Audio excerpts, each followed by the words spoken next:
Miller. Assistant Prosecuting Attorney Morgan Barroso on behalf of the people. Bridget Coons on behalf of Mr. Ostermiller. Mr. Ostermiller, state your name for the record. Jeffrey Ostermiller. Claire on behalf of probation. Your Honor, Mr. Ostermiller is scheduled before the court today on a violation of probation. Mr. Ostermiller was arrested on February 24th, 2024 on a violation of the contact order. So the court is aware Mr. Ostermiller at that time did have no non-consensual contact with the victim in this case. There was an incident that took place at her home. She asked him to leave. And in the police report that I reviewed, Your Honor, it took him multiple minutes before he left the premises or left the house. He was in the garage when police arrived, and he was arrested due to the contact order. Mr. Ostermiller was in custody. He was arraigned. The magistrate then put in place a no bond with the victim in this case, and bond was set. Mr. Ostermiller posted bond on February 26th, and he was released. Since that time, Your Honor, I did receive documentation from the victim in this case where Mr. Ostermiller has continued to communicate with her, multiple communications via text, emails, Google Docs, and I have provided all documentation to the court. Yes. Given the continued violation of the contact order and the prior violations from Mr. Ostermiller in this case, in entirety, probation is now asking that the court sentence Mr. Ostermiller to 93 days in jail, credit for 27 days that he's served on this case, and to serve the balance. But the court applied the bond that he posted recently, which was a 5,010%. That is in his name. I would ask that the court apply that to his outstanding financial, waive remaining terms, accept his other financial obligations, discharge him from probation without improvement. Your Honor, at this time, Mr. Ostermiller does deny the allegations, and we would ask for this to be set up for a hearing. In the meantime, we'd ask that he be able to continue bond. He has completed some of the components through probation. I think that he is trying. Well, he's in Ann Arbor. Why doesn't he come down? We can do the hearing today. I'm staying with my mother in Santa Cruz.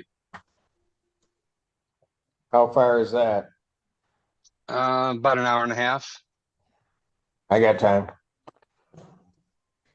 I have no transportation, Your Honor. Well, you want me to send somebody to get you? I prefer, if there were any alternative, I would take it. So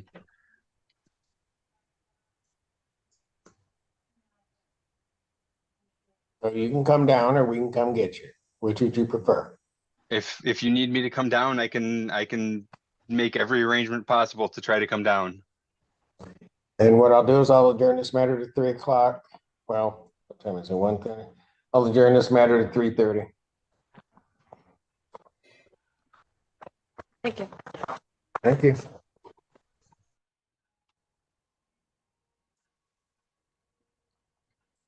District Court for County of Washtenaw, State of Michigan is now back in session. You may be seated. Court does call the case of the People versus Ostermiller. Assistant Prosecuting Attorney Morgan Barroso on behalf of the people. Bridget Coons on behalf of Mr. Ostermiller. Oh. If you can state your name for the record. Jeffrey Ostermiller. All right. I think we went through on Zoom the violations that are alleged and the recommendation, but you may go ahead, Ms. Coons. Your Honor, at this time, my client would like to admit to the violations. And we would be asking that the court depart from the recommendations for good cause. He is, as far as the no contact goes, we in no means mean to excuse it. But he received 7 texts before he replied to the victim in this case. Again, I'm not trying to mitigate it. He understands that that was against court order, but he felt that at that time it would have been okay to reply since she was texting him so much. As to everything else So on which about the first incident then? the consensual contact or non. That turned into non-consensual contact. So as far as that goes, Mr. Ostermiller, I think that there's an issue with the police report. Our focus is more so he admits to the text and calls. As to the consensual contact, he was told to leave. He was packing his bag. The police had arrived to the house. Before I was told to leave. Correct. Yeah. And then at that point, he was arrested. He is currently inside individual therapy. He goes once a week. He discusses issues like this, including his relationship.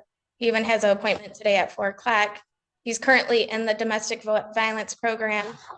He's 12 classes down, has one that he's supposed to go to tonight as well. He completed the intensive outpatient program, finished that inside November. He's been compliant with the sober link. Currently, 5 days. 5 days. 5 days shy of my 6-month chip. Yeah, 6 months sober. He goes to AA meetings daily sorry. and does have a sponsor with the 12 Coconuts Home Group. He does have a full-time job at Michigan Medicine and works inside the IT department. He has 2 upcoming huge projects with deadlines that he'd like to try to meet, as well as he's in the process of reconciling with his children.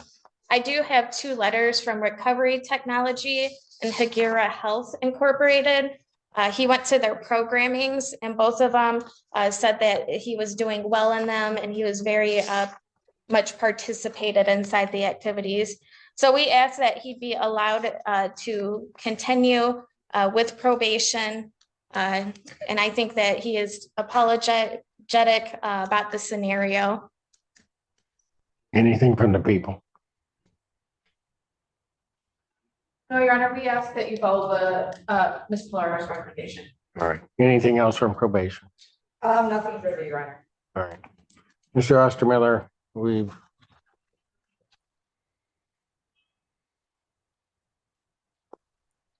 tried to work with you through this case and the reports I get, and it's part of the problem is that rather than following what should be done, you always want to do things your own way and allow you a little bit of latitude, and you just continue to not follow what they're asking you to do. I don't understand after being arrested the first time, why even after 7, 10, 15, 20 texts, I don't even understand why you respond. I don't even get it. I should have blocked the number. I should have done anything but contact her back. I should have. I take full responsibility for that. It was a lapse in judgment. It was a lesson learned that will never be repeated. Until the day that I die, I will never contact Miss Mason, make any attempt to contact her, go to her place of residence or work, or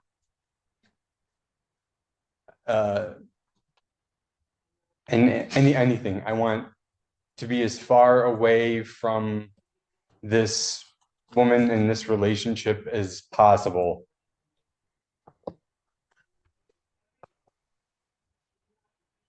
Anything else you want to tell me, sir? I made a big mistake.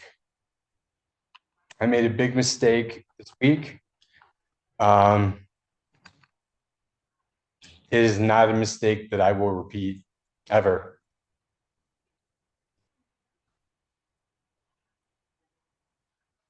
I just don't understand. I'm going to waive all remaining terms except the financial obligations. I'll discharge the defendant from probation without improvement. The $500 bond that he applied will be applied to the fines and costs in this case. Sir, I'm done. I give people chances all the time. And I don't understand the arrest, get arraigned, then contact. Makes no sense to me. And I think it's because of the way that you try to do things through your probation, and that is try to do things your way. And if it hadn't been for Miss Blair correcting you before it got to me, this day probably would have come long before now.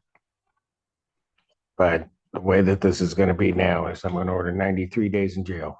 I'll give you credit for the 27 that you served. I am going to order that the defendant is to serve the balance. Defendant is remanded.